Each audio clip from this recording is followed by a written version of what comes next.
Hello everyone, మీరు చూస్తుంది Suman TV. నేను మీ కీర్తి.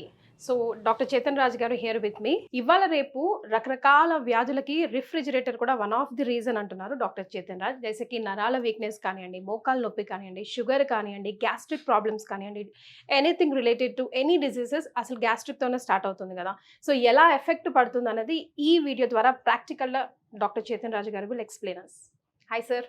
నమస్తే మేడం. ఎస్, రిఫ్రిజిరేటర్ లేని ఇల్లు అంటూ లేదు. గుడిసె ఉన్న టీవీ, ఫోన్, ఫ్రిడ్జ్ మాత్రం కంపల్సరీ ఉంటుంది. అంతగా మమేకం అయిపోయింది మన జీవితంలో. బట్ దీనివల్లే చాలా రకాల రోగాలు కూడా వస్తున్నాయని వింటున్నాం. సో అది ఎట్లా ఎఫెక్ట్ పడుతుంది అన్నది ప్రాక్టికల్గా చూపిస్తే ఎప్పటికీ మైండ్లో ఉండిపోద్దేమో అని మన ఈ వీడియో సార్. సో ఏం చెప్తారు? ఇప్పుడు మీరైతే రెఫ్రిజిరేటర్ చూస్తున్నారు, అయితే ఇప్పుడు ఫ్రీజర్ సపరేట్ ఉంది, ఫ్రిడ్జ్ సపరేట్ ఉంది కదా. ఇక్కడ మీరు ఒకటి గుర్తు తెచ్చుకోండి, మనం చిన్నగా ఉన్నప్పుడు ఎంతో మంది ఇంట్లో రిఫ్రిజిరేటరే లేకుంటుండే. అయితే ఆ రెఫ్రిజిరేటర్ లేనప్పుడు మీరు ఏ కూర వండుకోవాలన్నా అదే రోజు తెస్తుండే, అదే రోజు వండుకుంటుండే ఫ్రెష్ గా.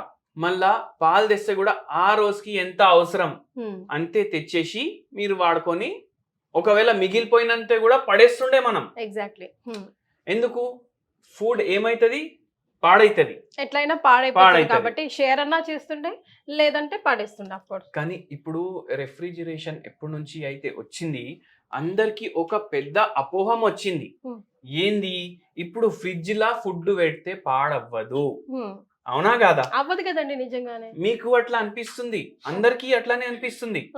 కానీ ఏంది అంటే, ఇప్పుడు ఏది ఉన్నా, మీరు పప్పు వండుకున్నారు అనుకోండి, ఇవాళ పొద్దుగాల వండుకున్నారు, రేపు పొద్దు మీకు తినాలనుకుంటున్నారు. అయితే ఇప్పుడు ఎన్ని గంటలు? 36 గంటలు అవుతాయి ఆల్మోస్ట్. 36 గంటల్లో ఆ ఫ్రిడ్జ్ లో ఉంటే అది పాడు అవ్వదు. ఎందుకంటే దాంట్లోకి వెళ్ళి స్మెల్ రాదు అని మనకు అట్లా అనిపిస్తుంది కదా. కానీ యాక్చువల్లీ అది ఏమైతుంది, పాడైపోయే ప్రాసెస్. ఇప్పుడు ఇదే పప్పు మీరు బయట పెట్టండి, అదే రోజు సాయంత్రానికి ఖరాబ్ అవుతుంది. అది బయట హీట్ ఎక్కువ ఉంటుంది. అయితే ఆ టెంపరేచర్ ఏదైతే మైక్రోబియల్ గ్రోత్ కి అవసరం, అది ఒకవేళ ఉంది అంటే ఆ ఫుడ్ తొందరగా పాడైతుంది. కానీ లోపట పెట్టడం వల్ల, ఇప్పుడు చూడండి, ఇక్కడ కింద మనం ఏమైనా పెట్టినాం అనుకోండి, ఇక్కడ కింద ఇప్పుడు చూడండి ఇది ఉంది. ఏంది? ఇది పాలు ఇట్లా ఓపెన్ పెట్టుకున్నాం మనం, దీంట్లో లోపల పెట్టినాం. ఇప్పుడు ఇది పాడవ్వట్లేదు, 4 రోజుల తర్వాత కూడా దీంతో చాయ్ తయారు చేసుకోవచ్చు అనేసి అనుకుంటారు మీరు. కానీ మీరే గమనించండి, ఎవరైతే ఈ వీడియో ఇప్పుడు చూస్తున్నారు కదా, మీరే గమనించండి, 4 రోజులు ఒక్కొక్కసారి పెట్టి మీరు వాడతారు కదా పాలు, అది బాయిల్ చేసినప్పుడు పగిలిపోతుంది ఒక్కొక్కసారి. అది ఎప్పుడు? 3-4 రోజులు పాలు ఫ్రిడ్జ్ లో పెడితే, వేడి చేయకుండా అట్లానే పెడితే. కానీ వేడి చేయకుండానే కాదు, అట్లా నార్మల్ గా కూడా అది అవుతుంది. ఎందుకంటే ఆల్రెడీ దాంట్లో పాడైపోయే ఏదైతే ప్రాసెస్ ఉంటది కదా, అది స్టార్ట్ అయిపోయింది.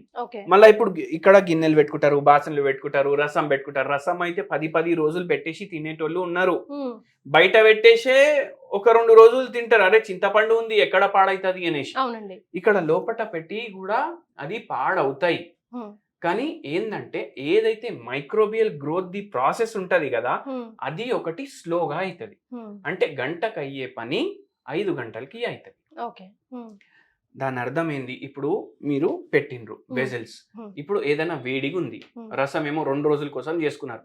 ఒక కపుల్ వచ్చారు మన దగ్గర, హస్బెండ్ వైఫ్, ఇద్దరు కార్పొరేట్ ఎంప్లాయీస్ ఉండే. వాళ్ళ ఫ్రిడ్జ్ ఇట్లా కూడా లేదు. వాళ్ళ ఫ్రిడ్జ్ ఎట్లా ఉందంటే, డబల్ డోర్, అంటే అల్మారీ లాగా ఓపెన్ అవుతుంది ఫ్రిడ్జ్. అంటే ఒక అల్మారీ కొనేసి పెట్టుకున్నారు వాళ్ళు. ఒక్క సైడ్ ఏమో మొత్తం ఫ్రీజర్ ఉంటది, ఒక్క సైడ్ ఏమో మొత్తం ఫ్రిడ్జ్ ఉంటది. ఫ్రీజర్ అంటే మొత్తం ఐస్ లాగా తయారైపోతుంది. సాంబార్ వండుకొని దీంట్లో పెడతారు వాళ్ళు, ఫ్రీజర్ లో పెడతారు. అసలు పాడే కాదు అనేసి అపోహంలో ఏం చేస్తారు, ఇప్పుడు సాటర్డే సండే 2 రోజులు హాలిడే, ఏం చేద్దాం, మొత్తం వారం రోజులు ఫుడ్ ఇంట్లోనే చేసుకొని పెట్టుకుందాం. రోజు పోయేటప్పుడు ప్యాక్ చేసుకొని, చాలా మంది చపాతీలు కూడా అలాగే చపాతీలు కూడా పెట్టుకుంటారు. చపాతీలే కాదు, అరే చపాతీలన్నా కొద్దిగా ఒక 10 రోజులకి పాడైతాయి వీళ్ళ ప్రకారం అనుకోండి మీరు. ఇదైతే 5 రోజులకి పాడైతుంది కదా, అయినా మొత్తం వారం అట్లనే వాడతారు. మళ్ళీ ఇక్కడ కింద మనకు బాక్స్ ఇస్తారు, దేనికి? ఇది కూరగాయలు పెట్టుకోవడానికి. అవునా కాదా? ఇప్పుడు ఏమైపోయింది అంటే, వారానికి ఒకసారి గల్లీలు ఒక్కొక్క మాల్లాకి ఒక మండిలాగా అవుతుంది.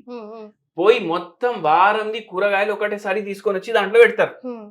అవునా కదా? అవునండి. అప్పుడు ఏమైతుంది, ఇప్పుడు బెండకాయ ఫర్ ఎగ్జాంపుల్ ఉమ్, మీరు కట్ చేసుకున్నారు అనుకోండి, చేసుకోవడానికి 5 రోజుల తర్వాత ఉమ్, జర గట్టిగా అవుతుంది కదా, ఉమ్, గట్టిగా అయిపోతుంది. మీరేమనుకుంటారు, అరే అమ్మిటోడు మనకు సరిగా ఇవ్వలేదు, ఉమ్, మనం చూసుకున్నప్పుడు సాఫ్ట్ ఉండే, ఇది ప్యాక్ చేయమంటే వేరే ప్యాక్ చేసి ఇచ్చేసిండు అనుకుంటారు. కానీ అది గట్టిగా ఎందుకు అయిపోయింది, ఎందుకంటే అది పాడవుతుంది ఫ్రిడ్జ్ లో పెడితే కూడా. ఓకే. అది ఫ్రిడ్జ్ లో పెడితే కూడా పాడవుతుంది. మళ్ళీ ఇప్పుడు వేడిగా చేసి ఇట్లా గిన్నె ఇట్లానే పెట్టేసిండ్రు అనుకోండి మీరు, ఉమ్, అది వేడిగా ఉంది, వేరే వస్తువులు కూడా ఓపెన్ ఉంటాయి ఫ్రిడ్జ్ లో. ఉమ్, అయితే ఏమైతుంది, ఫ్రిడ్జ్ లో ఉండే టెంపరేచర్ ఇంబ్యాలెన్స్ అవుతుంది. ఉమ్, అప్పుడు ఏమవుతుంది అంటే వేరే ఉన్న ఏవైతే వంటవి ఉన్నాయి అవి కూడా పాడవ్వడం స్టార్ట్ అవుతాయి. ఎందుకంటే temperature up and up and down అయిపోయింది. దాంతో అది కూడా పాడవుతుంది. మళ్ళా ఇంకోటి, ప్లాస్టిక్ వస్తువులు ఏదైతే కొన్ని, ఇప్పుడు చూడండి ఈ కవర్ ప్లాస్టిక్ ఉంది, ఈ కవర్ ప్లాస్టిక్ ఉన్నప్పుడు ఏమవుతుంది, మీరు ఇట్లాంటి ప్లాస్టిక్ కవర్ లో ఇప్పుడు మీరు కొత్తిమీర కొన్నారు ఒక 4 కట్టలు, ఒక కట్ట ఇప్పుడు వాడుకున్నారు, వాడు ఇచ్చిన ప్లాస్టిక్ కవర్ లోనే మీరు టై చేసి కట్టేస్తారు. ఏమైతుందంటే ఆ కొత్తిమీర కూడా ఖరాబ్ అవుతుంది, దాంట్లో ఆ ప్లాస్టిక్ కూడా కలుస్తుంది. అందుకే ప్లాస్టిక్ వెసల్స్ ఎప్పుడు వాడకండి. వేడిలో కూడా అండ్ చల్లదనంలో కూడా ప్లాస్టిక్ కరుగుతుంది. ప్లాస్టిక్ కరుగుతుంది, ఫుడ్ లో కలుస్తుంది. సో కానీ మనం చాలా మంది అన్ని కూడా ప్లాస్టిక్ లలో పెట్టుకొని, అరే ఫ్రిడ్జ్ ప్లాస్టిక్ మేడం, మీరు చూడండి ఈ ఫ్రిడ్జ్ ప్లాస్టిక్ ది ఇట్లాగా స్టోర్ చేసుకుంటాం, ఇట్లా స్టోర్ చేసుకుంటాం. మళ్ళీ చూడండి ఇది ఓపెన్ పెట్టుకున్నారు వీళ్ళు, మళ్ళీ ఇవన్నీ కట్ చేసి దీంట్లోనే ప్లాస్టికే పెట్టుకున్నారు. మళ్ళీ ఇంకోటి ఉంటది, అరే ఈ మసాలాలు ఉంటాయి కదా, ఇప్పుడు ఈ మసాలా ఉంది ఈ డబ్బాలో ప్యాక్ చేసిండ్రు కదా, మనకేమనిపిస్తుంది ఇది కార్డ్బోర్డ్ డబ్బా అనిపిస్తుంది, కానీ దీంట్లో ఉండేదైతే ప్లాస్టిక్ కవర్, ఇది కూడా అట్లనే తయారవుతుంది. ఇవన్నీ పాయిజన్ లాగా తయారవుతాయి. మళ్ళీ ఇంకోటి మీకు చెప్తాను, నరాల బలహీనత. పేషెంట్ వచ్చి ఇప్పుడు ఈ హస్బెండ్ వైఫ్ వచ్చిండ్రు కదా, యంగ్ ఉన్నారు ఇద్దరు, హస్బెండ్ ఏజ్ అయితే 42 ఉంది, అరికాల్లో మంటలు ఉన్నాయి, తిమ్మిర్లు ఉన్నాయి, మొత్తం కాళ్ళు లాగుతున్నాయి, నడుములో ఏమో డీజనరేటివ్ చేంజెస్ వచ్చినాయి. దాని అర్థం ఏంటి, నరాలు వ్యాధి వచ్చింది ఆయనకు. ఇది ఇట్లా తినడం వల్లనే ఆయనకు అట్లా అయింది. వైఫ్ కేమో గ్యాస్ట్రిక్ ఇష్యూస్ ఉన్నాయి, పిసిఓడి ఉంది, పీరియడ్స్ ఏమో చక్కగా అయితలేదు. ఎందుకు, ఇట్లా స్టోర్ చేసి తింటున్నారు వాళ్ళు. మొత్తం వారంది ఒక్కటేసారి కుకింగ్ చేసుకొని తింటున్నారు. అయితే ఏందంటే ఆక్సిడేటివ్ స్ట్రెస్ అనేసి మనం డయాబెటీస్ లో మాట్లాడతాం, నరాల్లో మాట్లాడతాం, గ్యాస్ట్రిక్ ఇష్యూస్ లో మాట్లాడతాం. అయితే ఏంది, ఆక్సిడేషన్ ఎప్పుడైతే ఫుడ్ ది అవుతుంది కదా, అప్పుడు ఏమైతుంది అంటే ఆ ఫుడ్ తొందరగా పాడవుతుంది, ఎక్కువ ఆక్సిడేటివ్ స్ట్రెస్ అవుతుంది. మళ్ళీ ఇంకోటి, కొన్ని ఎంజైమ్స్ ఉంటాయి ఫుడ్ లో, సిట్రేస్ లాంటివి, పెరాక్సిడేస్ లాంటివి, ఇవి ఏం చేస్తాయి అంటే ఫుడ్ ని కొద్దిసేపు ఫ్రెష్ పెడతాయి. అంటే ఒక డిఫెన్సివ్ మెకానిజం, మన బాడీకి ఇమ్యూనిటీ ఉంటది కదా, మీరు వండిన తర్వాత కూడా ఈ ఎంజైమ్స్ వల్ల ఆ గిన్నెల్లో ఉన్న ఫుడ్ కి ఇమ్యూనిటీ ఉంటది కొన్ని గంటలు. ఒక 24 గంటలు మీరు ఫ్రిడ్జ్ లో పెట్టిన తర్వాత అవి కూడా పోతాయి, అవి కూడా అయిపోతుంది, అయిపోతుంది. కానీ మీరు అరే నిన్న సాంబార్ టేస్ట్ వేరే ఉంది, ఇవాళ జర్రా వేరే ఉంది కానీ మంచిగా ఉంది అనేసి తింటారు. ఈ అపోహాల్లో జీవించకండి. మీరు దీని బయటికి రండి, ఏ రోజు తెస్తారు ఆ రోజు వండండి, ఆ రోజే మీరు తినండి. ఇంకా అయితే నాన్ వెజ్ కేసులో ఇంకా worst of the worst situation. మీరు నాన్ వెజ్ కేసు అంటున్నారు, కొందరు ఏం చేస్తారంటే, ఇప్పుడు మనకు ఒక తెలిసిన పేషెంట్ పైల్స్ ప్రాబ్లం తోటి వచ్చిండ్రు మన దగ్గర. నాన్ వెజ్ ఎన్ని రోజులు తింటారు మీరు వారానికి అంటే ఒక 2 సార్లు అన్నాడు. వాళ్ళ తమ్ముడు ఉండే వాళ్ళతోటి ఏమంటుండు, అరే అన్న ఏం చేస్తాడంటే ఎవ్రీ ఫ్రైడే వచ్చేటప్పుడు ఆఫీస్కి వెళ్ళి సాటర్డే సండే హాలిడే ఉందనేసి బిర్యానీ మళ్ళా స్టార్టర్లు అవన్నీ పట్టుకొస్తాడు, అవన్నీ ఫ్రీజర్ లో పెడతాడు, 5 రోజులు తీసి తింటాడు.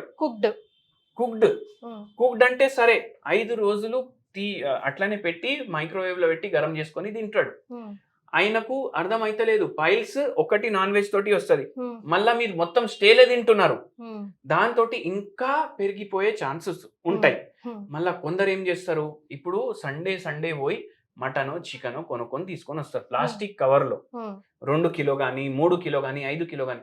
అది ఫ్రిడ్జ్ లో వాళ్ళు 30 రోజులు కూడా పెట్టేటోళ్ళు ఉన్నారు, మ్యారినేట్ చేసేసి చక్కగా పెట్టుకుంటారు. 30 రోజులు కూడా పెట్టేటోళ్ళు ఉన్నారు. అది మొత్తం over a period of time పాడైపోయే ఛాన్సులు ఎక్కువ అవుతాయి. దీంతో షుగర్ వ్యాధి, బీపీ వ్యాధి, పైల్స్ ప్రాబ్లం, మలబద్ధకం, మళ్ళీ దాని తర్వాత గ్యాస్ట్రిక్ సమస్యలు, కిడ్నీలు పాడవడం, ఇవన్నీ అవుతున్నాయి. అందుకే ఇట్లా మీరు ఫ్రిడ్జ్లు వాడితే ఏ రోజుది ఆ రోజు మార్నింగ్ వండుకున్నారంటే నైట్ వరకు తినేసేయండి. దాని తర్వాత ఇంకోటి వెరీ ఇంపార్టెంట్ విషయం ఏంటంటే ఇక్కడ చూడండి బాటిల్లో పెట్టుకున్నారు జ్యూస్లు, ఎవరైనా గెస్ట్లు వస్తే వాళ్ళకి తాకిపిస్తామనేసి. ఇది ఏం చేస్తారు, అప్పటికప్పుడు క్యాప్ ఓపెన్ చేసి ప్రిపేర్ చేసి ఇస్తారు. ఇది ఎప్పటి నుంచి ఉంది మనకు కూడా తెలియదు. మన మొత్తాతలు చిన్నగా ఉన్నప్పటి నుంచి కూడా ఉండొచ్చు, దాంట్లో ఎక్స్పైరీ కూడా అయిపోయి ఉండొచ్చు. అయినా మనం అవి వాడతాం. వాళ్ళు కూడా టేస్టీ ఉందనేసి తాగేస్తారు. మళ్ళీ వాళ్ళకు 2 రోజుల తర్వాత ఫుడ్ పాయిజనింగ్ అవుతుంది, పిల్లలకి ఫుడ్ పాయిజనింగ్ అవుతుంది. అందుకే మీరు పిల్లలకి కూడా ఇట్లాంటివి ఇస్తున్నారు ఫ్రిడ్జ్ లో స్టోర్ చేసి అంటే మీరు జ్యూస్ ఇస్తలేరు, మీ పిల్లలకి మీరు విషం ఇస్తున్నారు. That's what we have to understand. Right. అట్లా సార్, అయితే అస్సలు పెట్టకూడని వస్తువులు ఫ్రిడ్జ్ లో ఏంటి? అసలు పెట్టాల్సి వస్తే ఎలాంటి వస్తువులు స్టోర్ చేసుకోవాలి? అస్సలు పెట్టకూడని వస్తువులు ఏంటంటే ఇప్పుడు ఉల్లిగడ్డలు కూడా కొంటారు, పెడతారు. ఉల్లిగడ్డలు చాప్ చేసి పెడతారు. ఉల్లిగడ్డ ఎప్పుడైతే మీరు చాప్ చేస్తారో అప్పుడే మీరు వాడుకోవాలి. ఎనీ టైం అప్పటికి అప్పుడు మీరు చాప్ చేసుకొని వాడుకోవాలి. ఆలుగడ్డలు అట్లనే పెడతారు. ఏది అన్కుక్డ్ ఐటమ్ మీరు 24 hours కన్నా ఎక్కువ పెట్టకండి. ఎందుకంటే మీరు ఏమనుకుంటున్నారు, మీరు కొనేసి తీసుకొచ్చే ఆలుగడ్డలు ఉల్లిగడ్డలు వారం 10 రోజుల ముందే పొలాలకు వెళ్ళి వచ్చినాయి అనుకుంటున్నారా? లేదు, అది వచ్చి కూడా నెలలు అవుతుంది. అవి ఆల్రెడీ కోల్డ్ స్టోరేజ్ నుంచి వస్తాయి మీ ఇంటికి. కోల్డ్ స్టోరేజ్ అంటే -30 -40 ఆ టెంపరేచర్స్ లో స్టోర్ చేస్తారు. మీరు తెచ్చి 0 మీద స్టోర్ చేస్తే దాంట్లో బ్యాక్టీరియల్ గ్రోత్ స్టార్ట్ అయిపోతుంది. ఆలుగడ్డలు కూడా పాడవుతాయి. మీరు చూడండి, ఒక సీజన్ వస్తుంది వర్షాకాలం, ఎప్పుడైతే వస్తుంది ఆలుగడ్డది పైనది స్కిన్ లేకుండా వస్తాయి. అవి ఫ్రెష్ ఉంటాయి. కానీ మొత్తం ఇయర్ మీకు డ్రై ఆలుగడ్డలు దొరుకుతాయి, డ్రై ఉల్లిగడ్డలు దొరుకుతాయి. ఎందుకు? దీనివల్లనే. అవి ఆల్రెడీ కోల్డ్ స్టోరేజ్ నుంచి బయటికి వచ్చినాయి. అవి అయితే అస్సలు మీరు పెట్టొద్దు. అది మీరు ఆనియన్స్, జింజర్ గార్లిక్ పేస్ట్ కూడా అది కూడా రెడీ చేసి పెట్టుకుంటారు. మళ్ళా అది కూడా ప్రిజర్వేటివ్ల తోటి బయటకు వెళ్ళి దుకాణానికి వెళ్ళి ప్లాస్టిక్ డబ్బాల్లో పట్టుకొని వస్తారు. అది కూడా పెడతారు. అది కూడా అంతే డేంజరస్. ఫంగల్ గ్రోత్ కూడా చాలా ఎక్కువ. కొందరు పికల్స్ కూడా పెట్టుకుంటారు. ఎందుకు పెట్టుకుంటారు పికల్స్?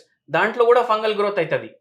ఎందుకంటే ఆయిల్ ఫ్రీజ్ అయిపోతుంది కదా, ఆయిల్ ది ఫ్రీజింగ్ పాయింట్ తక్కువ ఉంటుంది వాటర్ కన్నా, ఇంకా తొందరగా ఫ్రీజ్ అవుతుంది. అయితే ఆయిల్ చాలా చోట్ల ఫ్రీజ్ అయిపోవడం వల్ల ఆ రీజన్స్ లో ఇప్పుడు ఆయిల్ అసలు అంటుకొని ఉండదు. ఆయిల్ ని ఎట్లా వాడతాం మనం? ప్రిజర్వేటివ్ లాగా వాడతాం. మీరు ఏం చేస్తున్నారు? పికిల్స్ ఫ్రిడ్జ్ లో పెడతారు. పికిల్స్ ఫ్రిడ్జ్ లో పెడితే అది ప్రిజర్వేటివ్ లాగా పోయి అది ఫ్రీజ్ అయిపోయిన తర్వాత ఇప్పుడు దాంట్లో ఆయిల్ లేనట్టే అయిపోతుంది. Automatically fungal growth, bacterial growth, gastroenteritis రావడం, మోషన్స్ అవ్వడం, వామిటింగ్స్ అవ్వడం, ఇవన్నీ అందుకే అవుతున్నాయి. హోటల్లో తింటే ఎందుకు అవుతాయి? అందుకే అవుతాయి. వాళ్ళు ఎప్పుడుది వండింది మీకు ఎప్పుడు ఇస్తున్నారు మీకు కూడా తెలియదు. ఇంకొక పాయింట్ నేను చెప్తాను. ఇప్పుడు వీళ్ళు కప్పులు వచ్చిర్రు కదా, సాంబార్ పెట్టుకున్నారు కదా, మళ్ళా హీట్ చేస్తారు, కొంచెం వాడతారు, మళ్ళీ పెట్టేస్తారు. మళ్ళీ 2-3 గంటలు అవుతుంది కదా అది చల్లబడడానికి. ఏమైతుంది? అంతసేపు అయితే ఫంగల్ గ్రోత్ ఫాస్ట్ అయిపోతుంది, దాంట్లో బ్యాక్టీరియల్ గ్రోత్ ఫాస్ట్ అయిపోతుంది. దాంట్లో వీళ్ళకు ఫ్రీక్వెంట్ గా ఇట్లా పైల్స్ రావడం, మోషన్స్ ప్రాబ్లం అవ్వడం, కడుపు ఉబ్బినట్టు అనిపించడం, నరాల ప్రాబ్లమ్స్, షుగర్ వ్యాధి రావడం, ఇవన్నీ ఎందుకే అవుతున్నాయి. అందుకే ఇవి వాడకండి. ఈవెన్ వెకేషన్ కి వెళ్లే ముందు కూడా కొంచెం కుక్ చేసుకొని పెట్టుకొని వెళ్తారు. రాగానే మనకు ఇమ్మీడియట్ హోమ్ ఫుడ్ రెడీ కావాలి. అరే దాని బదులు మీరు ఏదైనా బండి పైన అప్పటికప్పుడు వండి ఇస్తారు కదా, అదన్నా జర మేలుంటది దీనికన్నా. అది సో ప్రీ హీట్స్ కూడా అంటే ఫ్రిడ్జ్ లో నుంచి తీసి మళ్ళా హీట్ చేసి మళ్ళా పెట్టడం కూడా తప్పే. అరే ఫ్రిడ్జ్ వాడుడే తప్పు. మార్నింగ్ మీరు పెట్టినరంటే ఈవినింగ్ కి ఖచ్చితంగా వాడేసేయండి. చేతన్ గారు, రిఫ్రిజిరేటర్ వాడద్దు అంటున్నారు, సరే మరి ఏం వాడాలి? మళ్ళీ ఏం వాడాలి అంటే చిన్న పిల్లలకి స్కూల్లో నేర్పిస్తారు. ఇప్పుడు పల్లెటూర్లా ప్రతి ఇంట్లో అయితే ఫ్రిడ్జ్ ఉండదు కదా, ఉండదండి. మనం ఒక్కటి గుర్తు పెట్టుకోవాలి, ఏదైనా సామాన్లు తెచ్చుకున్నారు, సౌదాలు తెచ్చుకున్నారంటే 2 రోజుల కన్నా ఎక్కువకి తెచ్చుకోవద్దు. అది ఫస్ట్ పాయింట్ మీరు గుర్తు పెట్టుకోవాలి. ఇప్పుడు టమాటాలు తెచ్చుకున్నారు, ఆలుగడ్డలు తెచ్చుకున్నారు, మళ్ళీ దాని తర్వాత కొన్ని కట్టలు ఇవి కొత్తిమీరవి, పుదీనావి, కరివేపాకు అవి తెచ్చుకున్నారు కదా, అవి కూడా 2 రోజుల్లో మీరు ఖతం చేయాలి కదా. ఫ్రిడ్జ్ లో పెట్టకపోతే ఎక్కడ పెట్టాలి మీ క్వశ్చన్, అవునా కదా? బయట పెడితే పాడవుతాయి, డిహైడ్రేట్ అయిపోతాయి, తొందరగా డ్రై అయిపోతాయి, ఇట్లా జీవం లేకుండా. అయితే జనతా ఫ్రిడ్జ్ మీరు విన్నారా ఎప్పుడన్నా? జనతా ఫ్రిడ్జ్ ఇప్పుడు మనకు కూడా నేర్పించిండ్రు స్కూల్లో. ఏం చేయాలంటే ఒక కుండ తీసుకోవాలి, కుండలో మీరు ఏం చేయాలంటే మస్లిన్ క్లాత్. ఇప్పుడు మీకు జనతా ఫ్రిడ్జ్ ఎట్లా తయారు చేసుకోవాలి అంటే కూడా మీరు గూగుల్లో సెర్చ్ చేస్తే 1000 వీడియోలు వస్తాయి. అయితే ఏం చేయండి అంటే మస్లిన్ క్లాత్ తీసుకోండి. ఇప్పుడు మస్లిన్ క్లాత్ అంటే ఏంది, ఇంత పాష్ ఇంగ్లీష్ పేరు అనేసి మీరు అనుకుంటున్నారు. ఖాదీ బట్ట ఉంటుంది కదా, ఆ బట్ట తీసుకోండి. ఇప్పుడు మన వరంగల్ వాళ్ళు చాలా మంది అమ్ముతారు, ఏది వరంగల్ హ్యాండ్లూమ్, ఇది దస్తీలు అమ్ముతారు, షర్ట్లు అమ్ముతారు. వాళ్ళ దగ్గర పోయి ఒక 4 దస్తీలు కొనుక్కోండి. ఫస్ట్ ఒక లేయర్ కింద వేయండి కుండలో, దాని మీద కొన్ని వెజిటేబుల్స్ పెట్టండి, అది పెట్టి మళ్ళీ ఇంకో లేయర్ వేయండి, దాని మీద ఇంకా వేరే కూరగాయలు పెట్టండి. ఇది జస్ట్ మీరు క్లోజ్ చేస్తే బయట కన్నా అది 4-5 degrees టెంపరేచర్ తక్కువ ఉంటుంది. మీకు 1-2 days వరకు ఫ్రెష్ ఉంటాయి దాంట్లో. అంటే క్లాత్ పెట్టి ఉండాలా? క్లాత్ పెట్టి మళ్ళీ కుండలో పెట్టుకోవాలి. దాన్ని జంతా ఫ్రిడ్జ్ అంటారు. క్లాత్ పచ్చిగా ఉండాలంటారా? పచ్చిగా కాదు, normal dry cloth, cotton cloth ఉండాలి. అయితే అది ఇంపార్టెంట్, ఎందుకంటే దీంట్లో హార్మ్ఫుల్ గ్యాసెస్ కూడా ఉంటాయి మళ్ళీ. సో అక్కడ హార్మ్ఫుల్ గ్యాసెస్ కూడా ఉండవు కదా, అండ్ మనం మైక్రోబియల్ గ్రోత్ ని కూడా కొద్దిగా స్లో చేస్తున్నాం అక్కడ. అది మీరు వాడండి. ఎకనామికల్ కూడా ఉంటుంది, లైట్ బిల్ కూడా ఉండదు దానికి. అయితే న్యాచురల్ పద్ధతి ఉంటది. స్కూల్లో పిల్లలకి నేర్పిస్తారు, మనకు కూడా నేర్పించిండ్రు, మనం మర్చిపోయినాం అంతే. జనతా ఫ్రిడ్జ్ చేతన్ గారు చెప్పింది చాలా ఇంట్రెస్టింగ్ అనిపించింది. మీలో ఎవరైనా ఆల్రెడీ ట్రై చేశారా లేదా ట్రై చేస్తున్నారా? చేస్తే మీకు ఎలాంటి రిజల్ట్ వచ్చింది కమెంట్ చేసి చెప్పండి. Thank you so much Chetan గారు.